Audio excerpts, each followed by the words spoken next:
어떤 선교사님이 아프리카에 선교를 갔습니다. 그래서 선교하는 중에 원주민들과 함께 강을 건널 일이 있었습니다. 강을 건너기 전에 한 원주민이 이 선교사님께 큰 돌을, 정말로 큰 돌을 선교사님 가슴에다가 이렇게 주는 거죠. 그 선교사님이 그 돌을 가슴에 다 안았습니다. 알고 보니까 원주민들이 이제 강을 건너는데 어떤 사람은 가슴에 돌을 안고 어떤 사람은 머리에 돌을 이고 그렇게 건넜습니다. 처음에는 선교사님이 몰랐어요. 왜 이 돌을 가지고 강을 건너야 할지. 강 중간쯤 와서 알았습니다. 강 물결이 너무 센 거예요.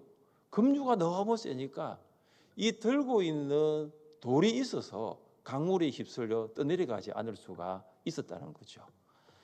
아프리카 원주민들이 이 무거운 짐이 자신을 살린다는 지혜를 알고 있었던 것입니다. 여러분, 가볍고 편한 것만이 행복한 것은 아닙니다.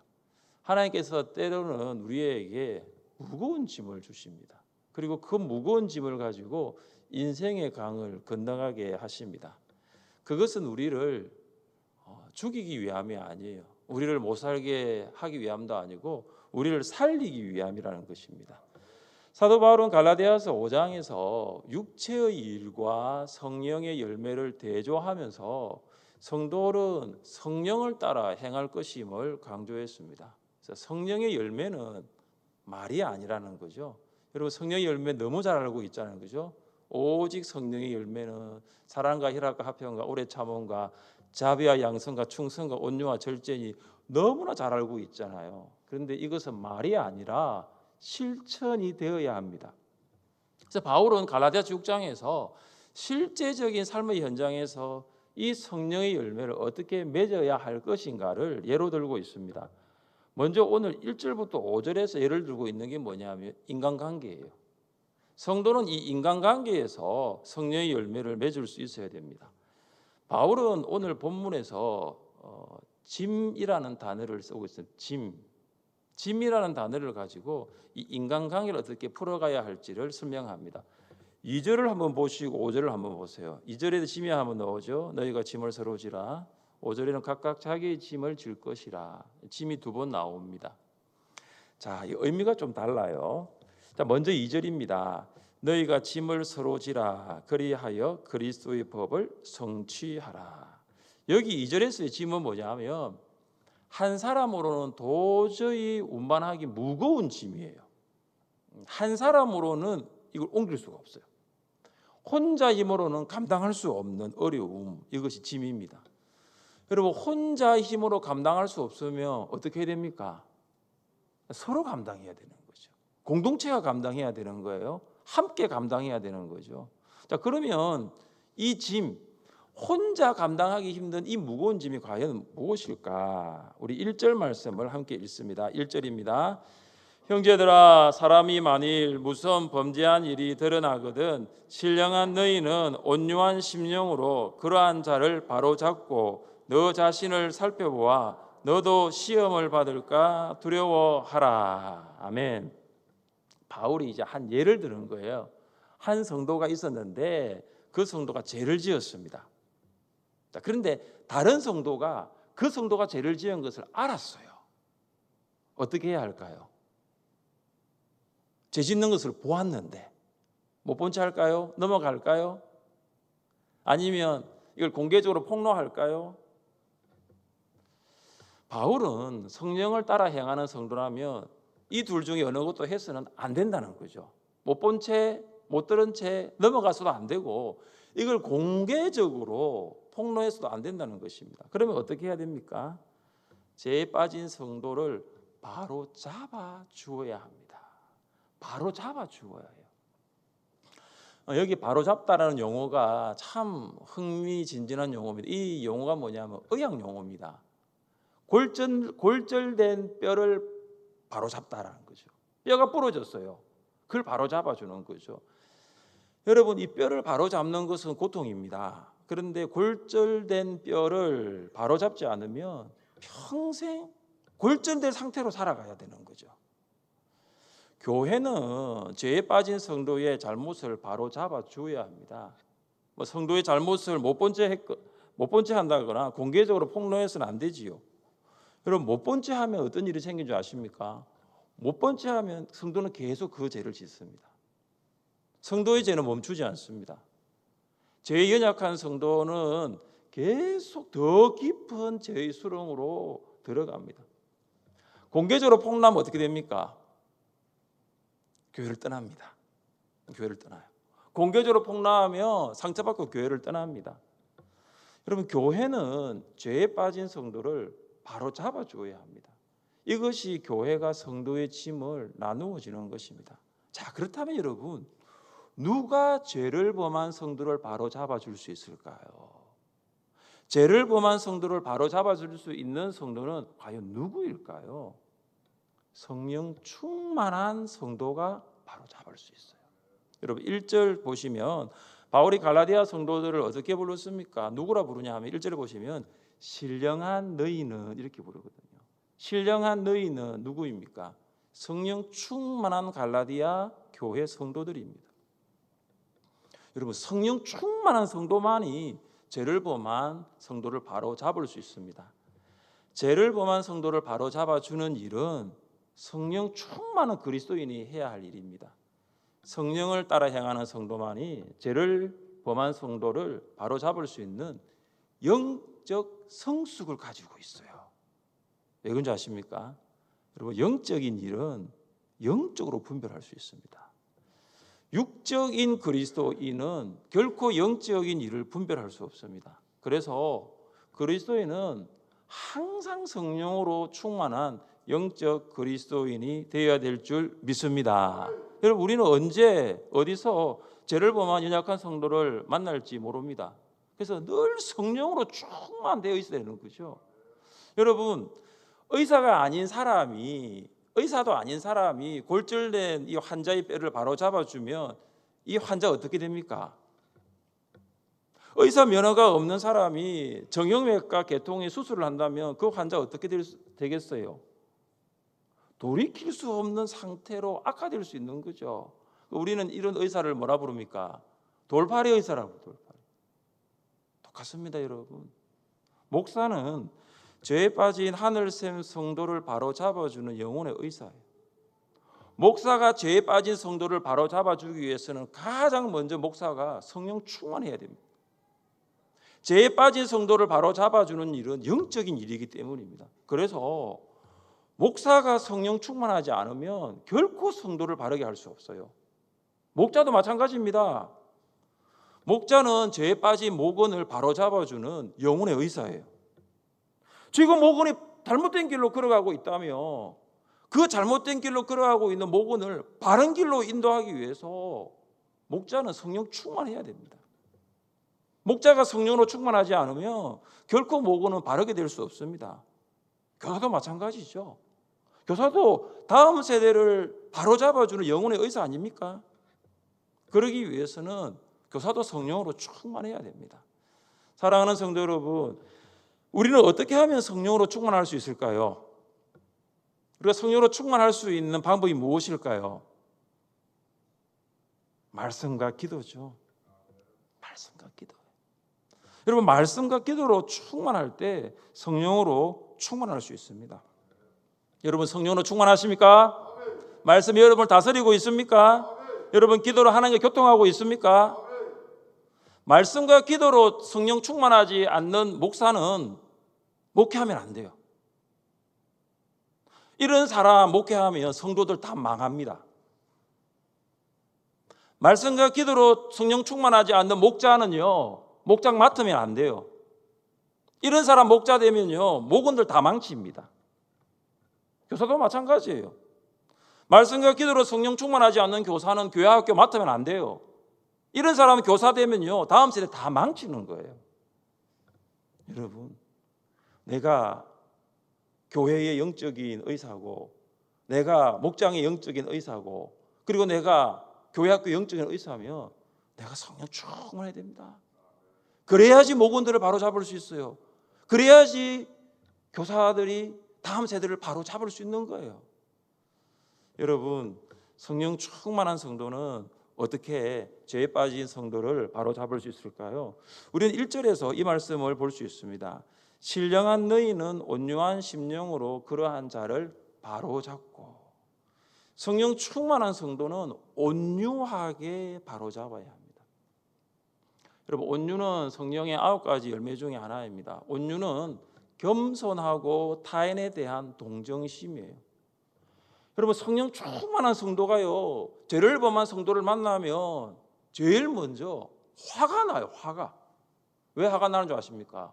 성령 충만한 성도도 인간이기 때문에 딱 화가 나요. 아니, 그렇게 할 수 있습니까, 성도님? 아니, 집사님 그렇게 할 수 있습니까? 막 화가 나요. 근데 화가 나는데 화를 낼 수가 없어요. 막 따지고 싶어요. 막 여기까지 올라오는데 따질 수가 없어요. 어떻게 생각하냐면 엎질러진 물이다. 엎질러진 물이다. 이걸 화를 낸다고 상황은 달라지지 않는다. 그래서 그때 딱 든 생각이 뭐냐 하면 이 죄를 범한 성도를 향한 불쌍한 마음이 생기는 거죠. 긍휼히 여기는 마음이 생기는 거죠. 그래서 죄를 범한 성도를 바로잡을 때 항상 가져야 되는 성경의 열매가 뭐냐면 온유입니다. 온유. 이미 잘못했고 이미 엎질러진 물인데 이걸 바꿀 수는 없잖아요. 그래서 그 영혼을 향한 불쌍히 여기는 마음을 가져야 되는 거죠. 유대 종교 지도자들이 간음하던 여인을 현장에서 잡아 예수님께로 끌고 왔습니다. 그들은 이런 여자를 돌로 치라는 모세의 율법을 말하면서 예수님이 어떻게 말씀하실지를 기다렸어요. 잠시 후 예수님이 그들에게 말씀하셨습니다. 너희 중에 죄 없는 자가 먼저 돌로 치라. 양심의 가책이 왔어요. 죄 없는 사람이 어디 있겠습니까? 가지고 있었던 돌을 다 놓고 떠납니다. 그곳에 여자와 예수님밖에 없습니다. 그때 예수님 여자에게 이렇게 말씀하십니다. 여자여, 너를 고발하던 자가 어디 있느냐? 너를 정죄한 자가 어디 있느냐?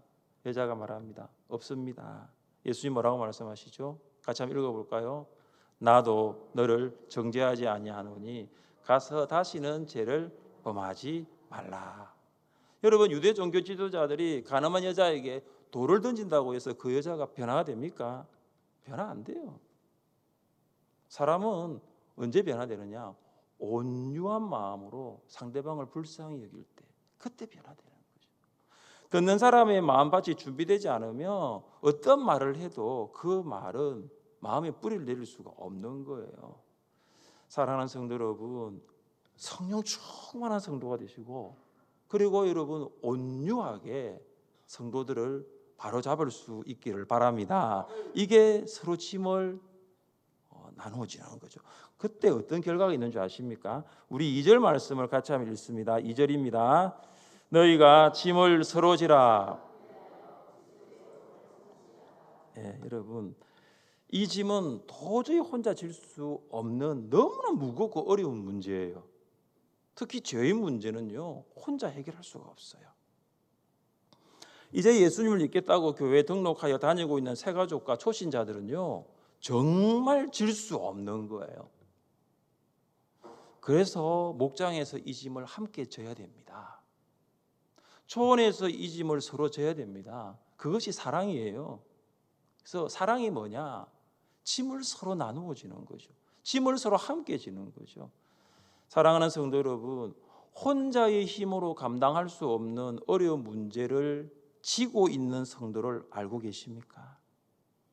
여러분 목장 안에 도저히 질 수 없는 무거운 인생의 문제에 눌려서 일어나지 못하고 있는 목원들이 있습니까? 여러분, 문제 없는 목장은 없습니다.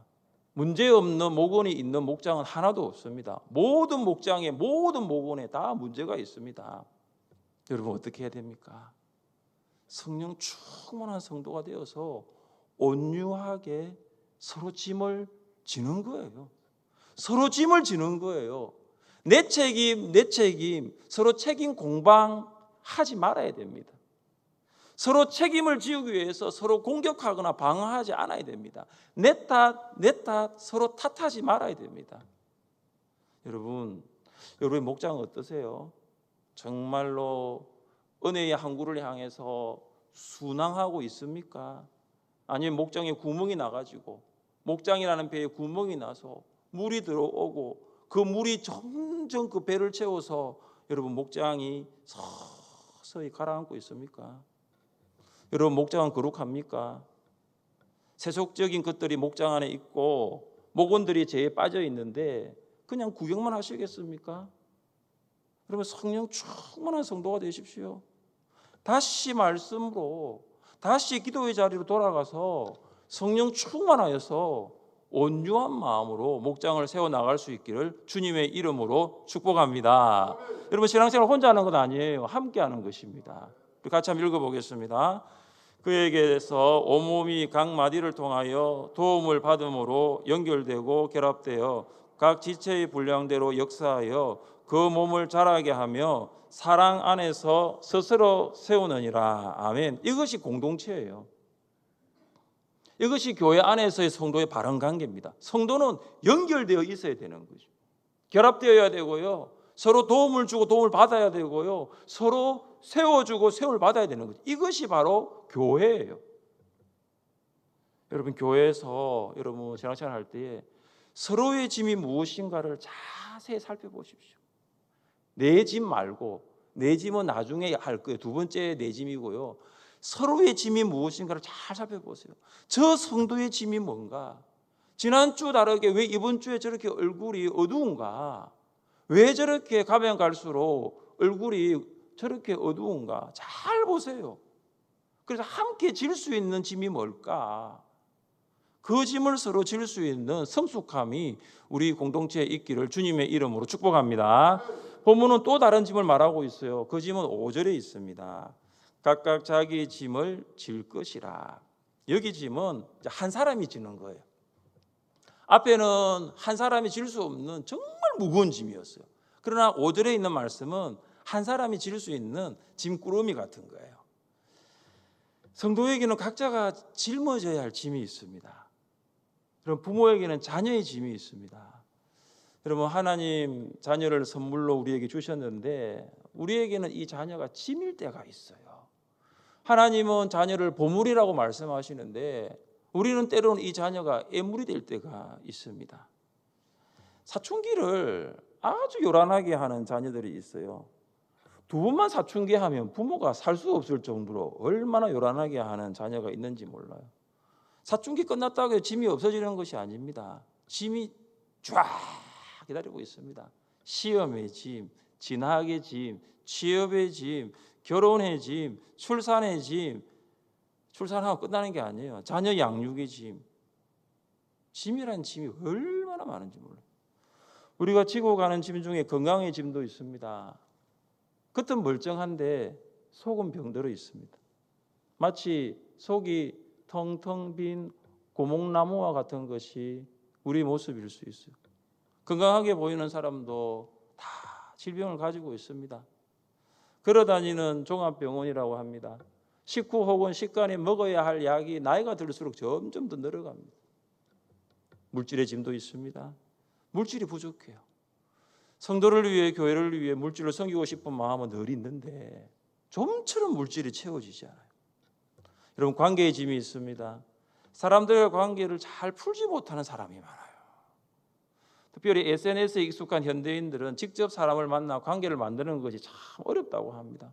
그러니까 눈을 바라보면서 정말로 편안하게 대화를 이끌어갈 수 있는 것이 힘들다고 이야기하는 사람들이 너무나 많습니다. 사랑하는 성도 여러분, 자녀의 짐, 건강의 짐, 물질의 짐, 관계의 짐, 여러분 어떤 짐을 현재 지고 계십니까? 그 짐 지기에 고달프지 않으세요? 너무 힘들어서 이 짐 다 던져버리고 싶지 않으세요? 하나님과 마음이 합한 사람 다윗에게도 참 많은 짐들이 있었습니다. 여러분 다윗은 10년을 사울에게 쫓겨다녔어요. 오늘은 이 산, 내일은 저 산, 오늘은 이 동굴, 내일은 저 동굴, 광야를 10년을 쫓겨다니며 살았습니다. 드디어 왕이 되었습니다. 왕이 되어 얼마 안 돼서 아들 압살롬이 쿠데타를 일으켰어요. 그래서 예루살렘 성전에서 이 기드론 골짜기로 걸어올 때 맨발로 걸어왔습니다. 쫓겨갔습니다. 다윗은 계속해서 주변에 원수들이 많았어요. 원수들의 위협으로 늘 쫓겨다니는 삶을 살았습니다. 언제 어떻게 될지 모르는 상태에서 늘 사람에게 쫓겨다니는 다윗의 이 심정이 어땠을까요? 자기 아들이 자기를 죽이려고 조여오는 이 불안감은 얼마나 큰 짐으로 다가왔을까요? 그럼 그때 다윗이 이런 고백을 합니다. 날마다 우리 짐을 지시는 주고 우리의 구원이신 하나님을 찬송할지로다. 할렐루야. 이 다윗의 고백이에요. 짐이 너무 많았어요. 여러분, 다윗이라고 짐이 없는 게 아니에요. 그러나 다윗이 뭐라고 고백합니까? 주님께서 날마다 지신다. 내 짐을 주님께서 날마다 지신다. 주님은 다윗이 사랑하는 구원의 하나님이십니다. 하나님은 다윗의 짐을 지신 분이에요. 예수님은 우리의 짐을 지시고 골고다 언덕에 오르셔서 십자가에 돌아가셨어요. 그 짐이 무슨 짐이냐? 죄의 짐이에요. 우리가 져야 할 죄의 짐 대신 지시고 십자가에 돌아가심으로 우리는 용서와 자유를 얻게 되었습니다. 사랑하는 성도 여러분, 죄로부터 용서와 자유를 얻었지만 인생의 짐은 여전히 우리 안에 있습니다. 예수님을 구주로 고백하고 주님으로 시인하였지만 여전히 우리에게는 짐이 있습니다. 예수님께서 우리에게 뭐라고 하시는지 아세요? 수고하고 무거운 짐진 자들아 다 내게로 오라. 내가 너희를 쉬게 하리라. 수고하고 있는 여러분, 무거운 짐을 지고 있는 여러분, 오늘 하루도 얼마나 많은 짐을 지셨어요. 여러분, 그 짐을 예수님께로 가지고 가고 그 짐을 예수님께 맡기세요. 어떤 짐이라도 상관이 없습니다. 어떤 짐이라도 괜찮습니다. 예수님께서 말씀하신 짐을 우리가 지기에 너무나 수고롭고 무거운 짐이에요. 우리가 질 수 없는 어떤 짐이라도 예수님께 맡기세요. 예수님은 모든 일에 우리가 똑같이 시험을 받으셨기 때문에 우리의 짐을 다 지실 수가 있습니다. 시골에서 한 선교사님이 자동차를 타고 가다가 무거운 짐을 지고 가는 할머니를 만났어요. 선교사님이 그 할머니를 차에 태웠습니다. 차에 탄 할머니가 연신 고맙다고 인사를 하는 거죠. 그런데 여전히 그 할머니가 차에 타기는 탔는데 이고 있는 짐을 내려놓지 않고 있는 거죠. 선교사님이 물었어요. 할머니, 왜 그 머리에 짐을 내려놓지 않으세요? 하니까 할머니가 대답합니다. 아이고, 나만 태워주는 것도 고마운데 지금까지 이 차에 타게 할 수는 없지 않아요. 그러는 거죠. 나를 차에 태워주는 고마운데 이 짐까지 내려놓기가 그렇다는 거죠. 여러분, 혹시 우리의 신앙생활이 할머니와 같지 않아요? 예수님 믿는 것도 감사한데 이 짐을 내가 예수님께 내려놓을 수 있을까? 여러분, 그렇지 않다고 생각하시면 여러분 예수님 제대로 믿는 거 아니에요. 여러분, 예수님 믿는다는 의미는 뭐냐면 예수님을 전적으로 신뢰하는 겁니다. 내가 예수님께 아직도 짐을 내려놓지 않고 있는 것은 아직도 내가 예수님을 신뢰하지 않고 있다는 것입니다. 신뢰하지 못하니까 짐을 맡기지 못하는 거죠. 예수님을 나의 구주로 영접했지만 여전히 짐은 내 머리에 이고 있고 내 가슴에 품고 있는 거죠. 성경은 말씀합니다. 너희 염려를 다 주께 맡기라. 이는 그가 너희를 돌보심이라. 짐을 모두 하나님께 맡기십시오. 하나님께 여러분을 돌보십니다. 모든 짐을 맡아 주시겠다 약속하신 하나님께 여러분의 모든 짐을 내려놓을 수 있기를 바랍니다. 사랑하는 성도 여러분, 우리 두 개의 짐이 있어요. 하나는 혼자 힘으로 도저히 질 수 없는 짐이에요. 여러분, 이건 죄의 짐입니다.